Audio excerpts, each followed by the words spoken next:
Pomože Bog, braće i sestre, i dobrodošli u novom putovanju. Pa zar nije ovo upravo najbolji primjerak kako startati video u Briselu? To je Atomium, jedna od najpoznatijih znamenitosti u Briselu.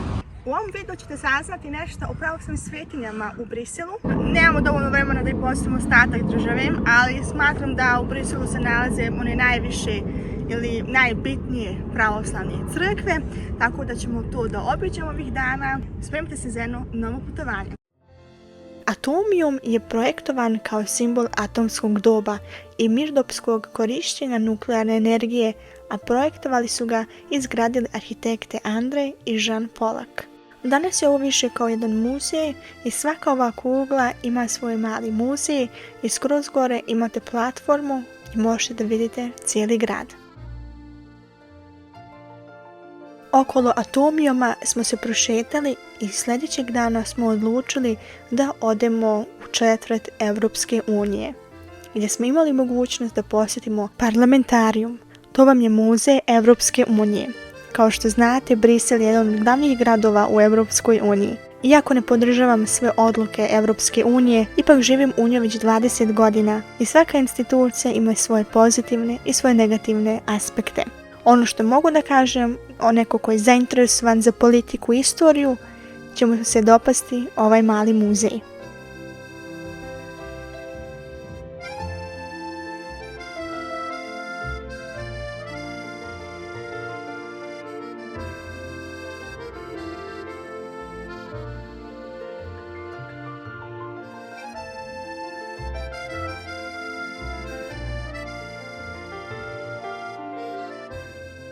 Nakon posjete muzeju Parlamentarium smo otišli do Rumunjske pravoslavne crkve. Ona se nalazi nedaleko od Evropskog četvrta i nisam očekivala da ću vidjeti prvo zgrade i mali ulaz u crkvu, ali kada prođeš kroz taj prolaz, uđeš zaista u veliku crkvu. Uglavnom, ona je posvećena Svetoj Petki. Mislili smo da budemo na večernjoj službi, ali smo očigledno prisustvovali i jeli osvećenju, što nas je mnogo obradovalo. Sada malo nešto o istoriji ove crkve. Crkva je sagrađena u 19. vijeku kao rimokatolička crkva Svete Đulijane, a od 2009. godine pripada Rumunjskoj pravoslavnoj crkvi.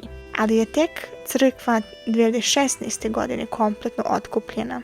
Hram je također kompletno pretvoren u pravoslavnu crkvu, ima svoj ikonostas, izbačene su klupe, sa strane možete vidjeti freske, a i mnogo ikona. Ono što me najviše obradovalo jeste da svakog petka vrši osvećenje. Tako ako se nalazite u Briselu i budete bili petkom, otiđite u ovu crkvu da budete na osvećenju. Sljedećeg dana smo krenuli prema Grčkoj pravoslavnoj crkvi. Imali smo na početku neki problem sa kartama jer nismo mogli da platimo putem kartice na automatu, tako da smo morali da vozimo na crno. Uglavnom nam je bio cilj u Grčku pravoslavnu crkvu da odemo na bogosluženje. Onda je pisalo, kao i na stranici crkve, da će biti neko bogosluženje u toliko i toliko sati i mi smo došli na vrijeme i crkva je bila zatvorena. Bile smo mnogo razočarane jer smo se veoma obradovale da odemo u Grčku crkvu, ali što da se radi. Mogu samo da vam kažem da je crkva posvećena svetim arhangelima i sjedište je Belgijske mitropolije. Sagrađena je prvenstveno, sad nisam sigurna, kao katolička ili kao protestantska crkva, ali od 1987. godine vlasništvo Carigradske patrijaršije. Produžili smo dalje do samog centra Brisela. On nam se izuzetno mnogo dopao. Evo nekoliko činjenica o Briselu. U Belgiji se pričaju 3 jezika. Francuski, flamanski, to jest holandski, a i čak u nekim dijelovima njemački jezik. Ne znam da li znate, ali Brisel je veoma poznat po svojoj čokoladi. Samo morate da pazite jer se na svakom ćošku prodaju belgijske čokolade. Imate dosta malih butika, ali nisu svi i originalne belgijske čokolade. Ja vam mogu preporučiti Neuhaus. Tu zaista možete da kupite originalne belgijske čokolade. Također je i pommes frites veoma popularan u Belgiji jer potiče upravo iz te države. Kažu da je Frites Atelier najbolji pommes frites u cijelom Briselu. belgijski pomfrit.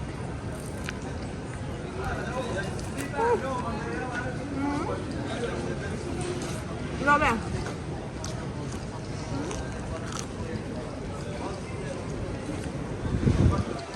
Također su i poznati po svojim vaflama.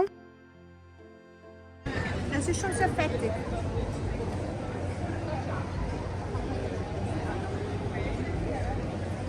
Oh ja.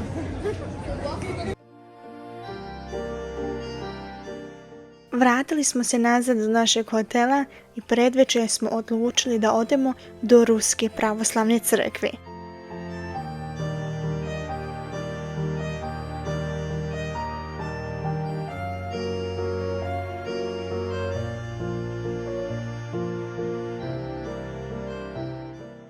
Ovo već drugi put da smo ispred jedne pravoslavne crkve koja je zatvorena. Piše i na Google Maps da je otvorena, kao i na stranici oficijalno od crkve. Ima tačno da se vidi bogosluženja i navedeno je 26. jul da će biti večernja u 5 sati uveče do 7.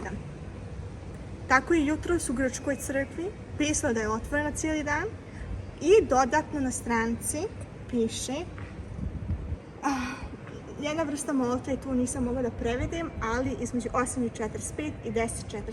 Mi smo bili tamo u 9:30, 9:45, tako nešto. I ona je bila zatvorena.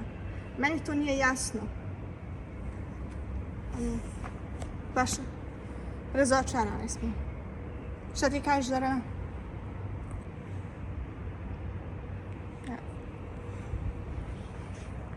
Sat vremena nam je trebalo dođemo do ove crkve da bi saznali da je zatvorena i sat vremena nazad do hotela. Sljedećeg dana bila je nedjelja i odlučili smo da odemo do druge Ruske pravoslavne crkve gdje je pisalo da će biti liturgija i gdje smo se nadali da će biti liturgija.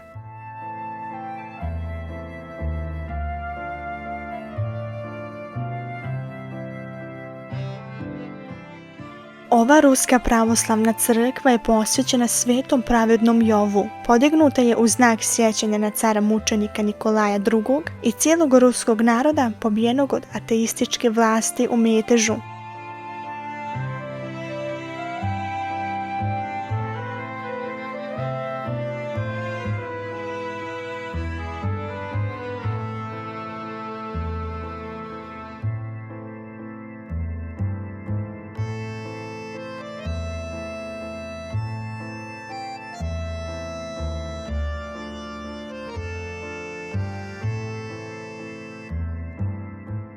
Ideja za izgradnju crkve je već postojala krajem 20. prošlog vijeka. Sagrađena je u proteklim godinama, ali je tek nakon Drugog svjetskog rata osveštana.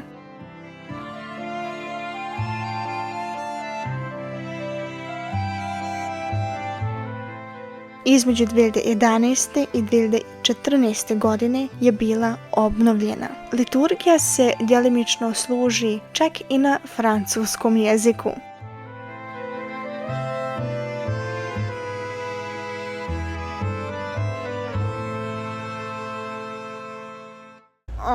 Samo smo htjeli jesti jednu picu i piše restoran zatvoren do 6. augusta. Sad moramo tražiti, ne znam ja gdje. I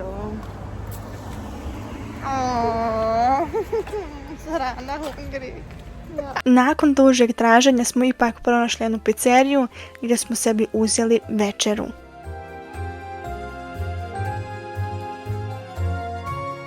Eto, naše putovanje se završava na mjestu gdje je i počelo.